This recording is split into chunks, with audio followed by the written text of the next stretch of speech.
یاد رکھنی چاہیے۔ علماء نے کار نبوت کو سنبھالے ہوا ہے، یہی نبوت کا کام ہے۔ ایک قرآن کریم علماء اس کے حامل ہیں اور حفاظ کرام اس کے حامل ہیں، یہ بات یاد رکھنی چاہیے۔ میں ایک بات بیچ میں یہ عرض کر دینا چاہتا ہوں کہ علماء کی فضیلت کیا ہے۔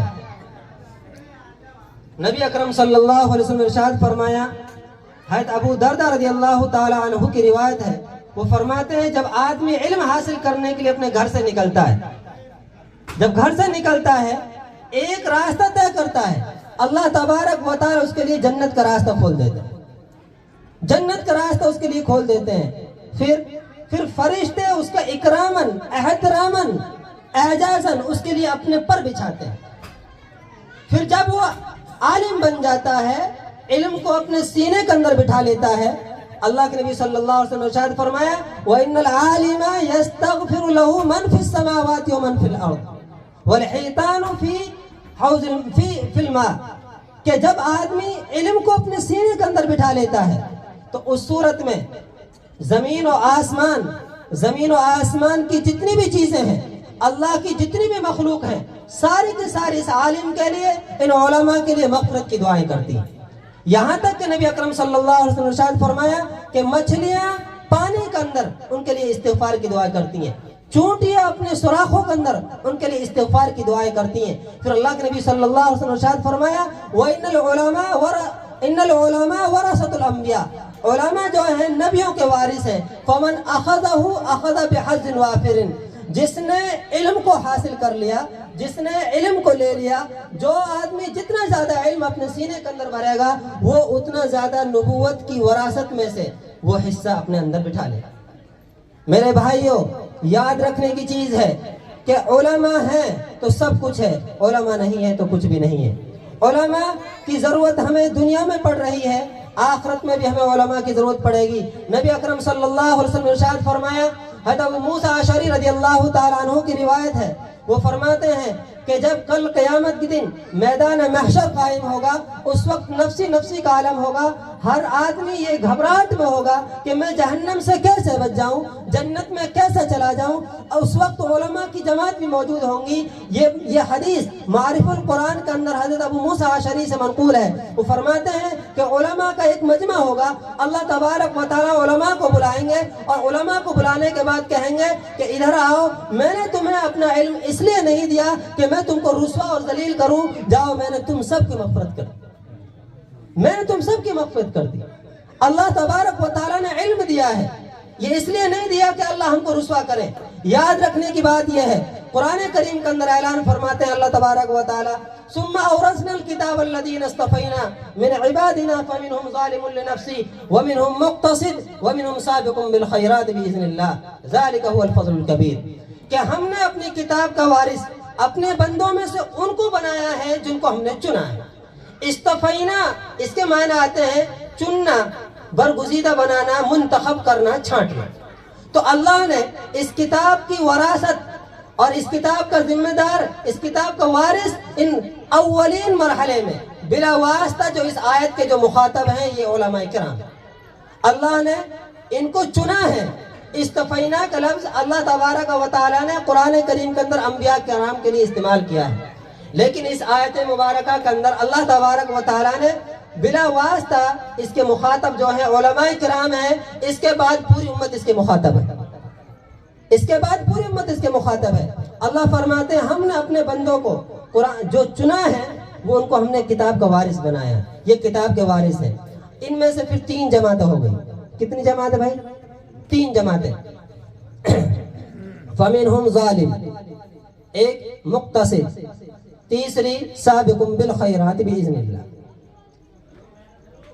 حضرت عائشہ رضی اللہ تعالیٰ عنہ سے اس کے بارے میں معلوم کیا گیا، جو ان کی تشریح کر دیجئے اس کے مخاطب کون ہے، سابق بالخیرات سے کون مراد ہے؟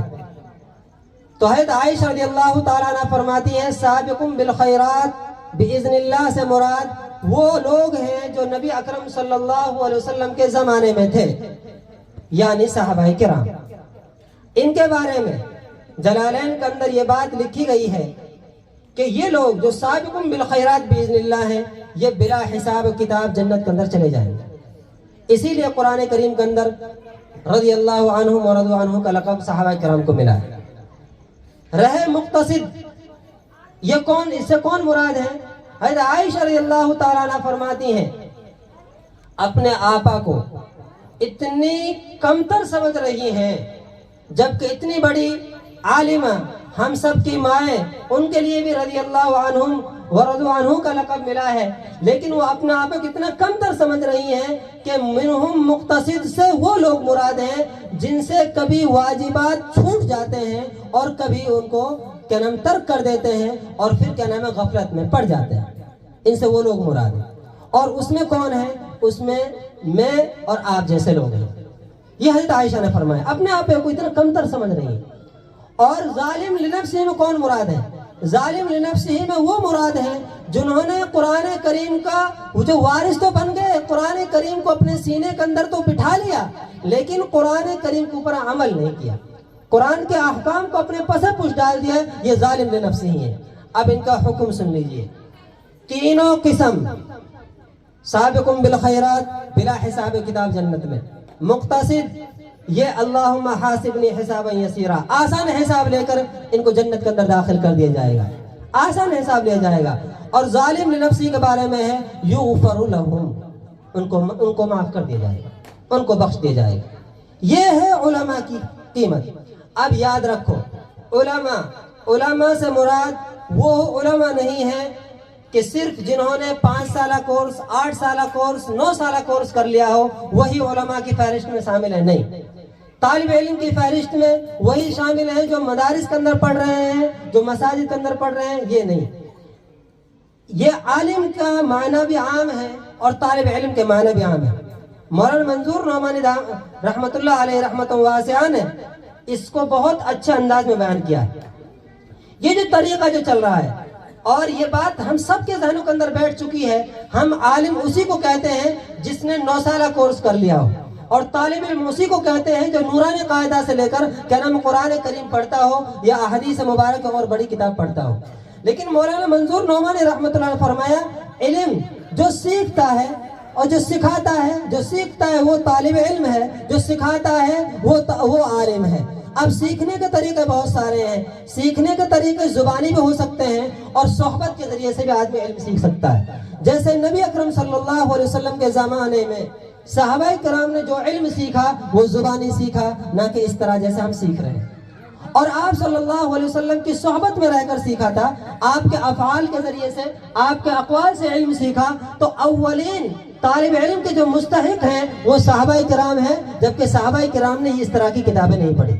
اس کے بعد یہی طریقہ چلتا رہا، جو صحابہ کرام تھے ان کے نقش قدم پر تابعین چلتے رہے، پھر تابعین چلتے رہے. اس کے بعد پھر نوشت و خواند کا طریقہ چل پڑا، یعنی لکھنے کا، پڑھنے کا طریقہ چل پڑا. کتابیں لکھی گئی، کتابیں پھر پڑھی گئی، اور پھر مدارس کا رواج ہو گیا. پھر مدارس کے اندر بیٹھ کر پڑھنے پڑھانے لگے. یہ طریقہ چل رہا ہے اور اب بھی یہی طریقہ رائج ہے. آپ یہاں جو آئے ہیں، آپ علم سیکھ رہے ہیں، میں سکھا رہا ہوں، آپ طالب علم ہیں، میں عالم ہوں. آپ کو بھی یہی فضیلت حاصل ہے اور مجھ کو بھی اسی فضیلت حاصل ہے، بشرطے کے اندر ہمارے اندر اخلاص ہونا چاہیے. آپ بھی طالب علم کی فضیلت میں حاصل ہے. اور حدیث مبارکہ کے اندر آتا ہے، نبی اکرم صلی اللہ علیہ وسلم نے ارشاد فرمایا خیرکم من تعلم القرآن وعلمہ، تم میں سب سے بہتر شخص وہ ہے جو قرآن کریم سیکھے اور سکھائے.